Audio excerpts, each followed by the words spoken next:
ప్రజలు నిందించడం ఏమిటి? ఇదెక్కడ చోద్యం? ఈ ఓటమి ఊహించలేదన్నారు, బాగుంది.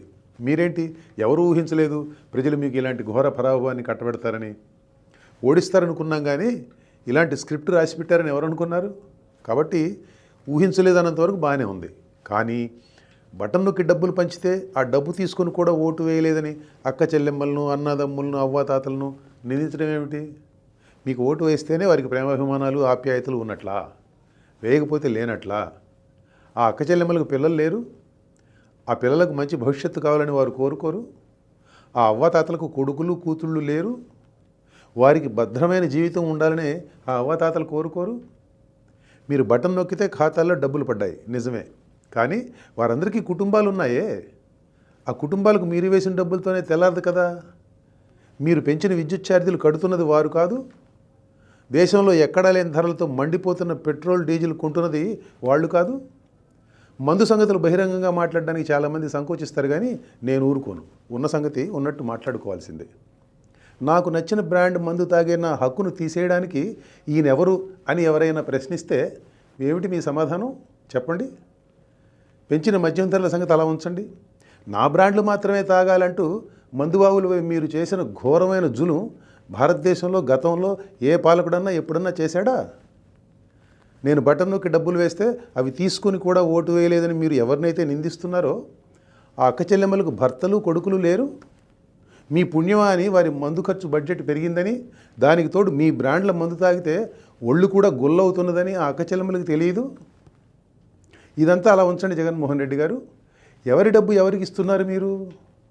మీ తాత తండ్రులు సంపాదించిన డబ్బో, లేక చిన్న వయసులోనే అసాధారణ ప్రతిభ కనపరుస్తూ మీరు సంపాదించిన ఆ 1000 కోట్ల సంపదను పంచుతున్నారా ఏమిటి మీరు? బటన్ నొక్కి పంచుతున్న డబ్బు రకరకాల పద్ధతుల్లో తమ దగ్గర నుంచి వసూలు చేసిన డబ్బేనని తెలుసుకోలేనంత అమాయకులు అనుకున్నారా మీ అక్క చెల్లెమ్మలు, అన్నాదమ్ములు, అవ్వాతాతలు? ప్రజల ఇంగిత జ్ఞానంపై మీకెంత నమ్మకం జగన్ రెడ్డి గారు? డబ్బు పంపకంలో అవినీతి లేకపోతే పాలనలో అవినీతి లేనట్లేనా? మీ పాలనలో మద్యం, మైనింగ్, ఇసుక అవినీతికి ఎలా రహదారులుగా మారింది జనానికి తెలియదు అనుకుంటున్నారా ఏమిటి కొంపదీసి? లేక మీరు డబ్బు పంచుతున్నారు కాబట్టి వారు దాన్ని పట్టించుకోరనుకున్నారా ఆ అవినీతిని? పంచిన డబ్బుకు చేసిన అప్పులకు ఏమాత్రం పొంతం లేదన్న సంగతి కూడా ప్రజలకు తెలుసు, చాలా బాగా తెలుసు. డబ్బు పంచడం అన్న ఏకసూత్ర కార్యక్రమంతో పరిపాలించాను కాబట్టి నన్ను గెలిపించాలని అనుకోవడంలోనే అసలు లోపం ఉందని మీకు ఇంకా అర్థం కాకపోవడమే మీలోని లోపం. సంక్షేమం నాతోనే పుట్టిందని మీరు చెప్పడం జనానికి నచ్చలేదు జగన్ రెడ్డి గారు.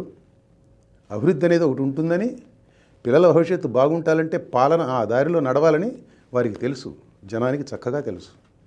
స్కూల్ భవనాలకు రంగులు వేసి టీచర్ల బోధనాశక్తితో నిమిత్తం లేకుండా ఇంగ్లీష్ మీడియం పాట పాడి విద్యారంగాన్ని సంస్కరించేశారని మీరు చెబితే ఢిల్లీ నుంచి వచ్చిన జర్నలిస్టులు నమ్ముతారేమో. అక్క చెల్లెమ్మలు ఎందుకు నమ్ముతారు? రేషనలైజేషన్ పేరుతో ఇంటి పక్కన్న బడిని మీరు మూసివేసిన సంగతి వారికి తెలియదు. మాటిమాటికి మారిన మీ విధానాలతో పిల్లల చదువు చట్టుబండలు అయిపోయిందని ఇంటిలో ఉన్న తల్లికి తెలియకపోతే ఎవరికి తెలుస్తుంది? మీరు బైబిల్, ఖురాన్, భగవద్గీత అనే మీ మేనిఫెస్టోలో వాగ్దానాలు 99% అమలు చేశారా? ఏం మిగిలిన 1% ఏం పాపం చేసింది? దాన్ని కూడా కలపకపోయారు, వదిలేశారే? మీ మేనిఫెస్టోలో పోలవరం మొదలుకొని రాష్ట్రంలోని సాగునీటి ప్రాజెక్టులు పూర్తి చేయడం అనేది లేదా? పరిశ్రమలు తీసుకురావడం లేదా? యువతకు ఉద్యోగాలు, ఉపాధి అవకాశాలు కల్పించడం లేదా? శుభ్రమైన రోడ్లు లేవా? పంట కాలువలు బాగు చేయడం లేదా? ధరలు తగ్గించడం లేదా? చక్కటి శాంతి భద్రత పరిస్థితి మెయింటైన్ చేయడం లేదా? Just asking. అలా అయితే అసలు మీ మేనిఫెస్టోలోనే ఏదో తేడా ఉన్నట్టు కాదు. పనికిరాని మేనిఫెస్టో ఒకటి తయారు చేసి మొత్తం అమలు చేసామంటే సరిపోతుందా? మీ పాలనలో ఏం ఉందో, ఏమి లేదో, చెడు ఏం జరిగిందో, మంచి ఏం జరిగిందో చెప్పాలంటే చాలా ఉంది. ఇట్లా చెప్పేది కాదు, ఇక్కడ చెప్పేది కాదు. దాని మీద 600 పేజీల పుస్తకం రాశాను, విధ్వంసం అని. చదువుకోండి. ఇక తీరికేగా మీకంతా. ఒక పక్క జనాన్ని నిందిస్తూనే మరో పక్క ఎక్కడో మోసం, అన్యాయం జరిగింది కానీ ఆధారాలు ఇవ్వడం విచిత్రంగా ఉంది జగన్ రెడ్డి గారు. పైగా దేవుడికి తెలుసు అంటారు. ఏ దేవుడు? పైన ఉన్నాడు అనుకుంటున్న దేవుడా, లేక ఢిల్లీలో ఉన్న దేవుడా? ఏ దేవుడైనా కానీ అలాంటి మాటలలో ప్రయోజనం ఉండదండి. ఎవరేం చేసినా కానీ మీకున్న 40% ఓటు బ్యాంకును తగ్గించలేకపోయారన్నారు, నిజమే.